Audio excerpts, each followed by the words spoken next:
संसद से पास होने के बाद वक्फ संशोधन बिल को कानून बनने के लिए अब राष्ट्रपति से मंजूरी का इंतजार है, लेकिन इसी बीच राज्य में कई राज्यों में इसको लेकर विपक्ष लगातार विरोध कर रहा है। वहीं झारखंड की लिहाज से यदि बात की जाए तो झारखंड मुक्ति मोर्चा ने इस बिल को लेकर अपनी प्रतिक्रिया देते हुए कहा है कि क्या इस बिल से देश में गरीबी, महंगाई और बेरोजगारी दूर होगी क्या। हमारे साथ बातचीत करने के लिए बीजेपी के प्रदेश प्रवक्ता प्रतुल सहदेव जी हैं, इनसे समझेंगे। प्रतुल जी, सबसे पहले जोहार, आपके सभी दर्शकों का जोहार। प्रतुल जी, इस बिल को लेकर लगातार विपक्ष हंगामा कर रहा है, कई राज्यों में विरोधाभास देखने को मिल रहे हैं। झारखंड के संदर्भ में यदि बात की जाए तो झारखंड मुक्ति मोर्चा ने साफ शब्दों में कहा है कि क्या वक्फ संशोधन बिल से महंगाई, गरीबी, बेरोजगारी दूर होगी क्या। देखिए, सबसे पहले आपको समझना होगा, वक्फ जो संशोधन बिल है ये अंग्रेजों के ज़माने का कानून था। उसमें वक्फ को असीमित शक्तियाँ दे दी गई थी। 1954 में जिस समय चाचा नेहरू प्रधानमंत्री थे तो उस समय ये वक्फ का पहला संशोधन पास हुआ था, फिर बिल एक्ट बना था। और आप ये बताएं कि उस समय एक प्राइवेट मेंबर्स बिल लेकर कासिम साहब आए थे, सांसद थे, उसको सरकार ने मंजूरी दी थी। देश के इतिहास में बहुत कम ऐसे उदाहरण हैं जब एक प्राइवेट मेंबर्स के बिल को सहमति मिली हो। उस समय सरकार चाहती थी, इसलिए उस बिल को सहमति मिल गई। फिर 2013 में वक्फ जो बोर्ड का बिल था उसमें संशोधन करके सेक्शन 40 को जोड़ा गया, जो बिल्कुल मुझे लगता है गैर संवैधानिक था। अब एक ट्रिब्यूनल का जो निर्णय था वक्फ बोर्ड का, उसको हाई कोर्ट और सुप्रीम कोर्ट में भी चैलेंज देने की शक्तियाँ छीन ली गई। अब आप बताएं, अगर आपकी ज़मीन है और मैं वक्फ बोर्ड हूँ, मैं कह दूं कि ये मेरी ज़मीन है, तो अब आपको सिद्ध करना होगा कि नहीं साहब, ये मेरी ज़मीन है, ये दस्तावेज है, मुझे नहीं सिद्ध करना होगा वक्फ बोर्ड की तरफ से। तो ये अब ट्रिब्यूनल था, ट्रिब्यूनल में 40,000 केसेस पेंडिंग है, 10,000 केसेस मुसलमानों के ही पेंडिंग है।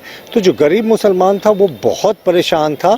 और वक्फ बोर्ड, अब देखिए, ये जो अमेंडमेंट था 2013 का, उसके पहले उसके पास 4,80,90,000 प्रॉपर्टीज़ थी, पर ये दुगनी हो गई पिछले 10 वर्षों में। 2024 आते आते ये 8,72,000 हो गई। 37 लाख एकड़ वक्फ बोर्ड के पास ज़मीन है। डिफेंस और जो कहते हैं रेलवेज के बाद सबसे ज़्यादा ज़मीन वक्फ बोर्ड के पास है। यानी वक्फ बोर्ड जिस ज़मीन पर हाथ रख दी उसका हो जाता था। ये कहाँ का न्याय था। वक्फ का अर्थ होता है कि कोई जो चैरिटेबल ज़मीन जो है वो दी गई हो चैरिटेबल पर्पज़ के लिए या रिलीजियस पर्पज़ के लिए, वो उसे अल्लाह के नाम पर दिया जाता है। और जो वाकिफ़ होता है, जो इस पूरे प्रक्रिया को कराता है और इसके अतिरिक्त जो मोतली होता है वो इसके देख रखाव के लिए होता है। तो हमारी सरकार ने इसे दूर करने का प्रयास किया है। अब हाई कोर्ट और सुप्रीम कोर्ट में भी इसे चैलेंज किया जा सकता है। 2 महिलाओं को भी सदस्य बनाया जाएगा और वक्फ बोर्ड को जो है उसमें एडमिनिस्ट्रेटिव ऑफिसर्स को भी रखा जाएगा, उसका ऑडिट भी होगा। साहब, जब भी ये पैसा कोई डोनेट कर रहा है, जब वक्फ बोर्ड के पास 1 लाख करोड़ से ज़्यादा की संपत्ति है, तो उसने बेवाओं के लिए क्या किया, ये बड़ा प्रश्न है। उसने यतीमों के लिए क्या किया, विकलांगों के लिए क्या किया, ये जानने की आवश्यकता है।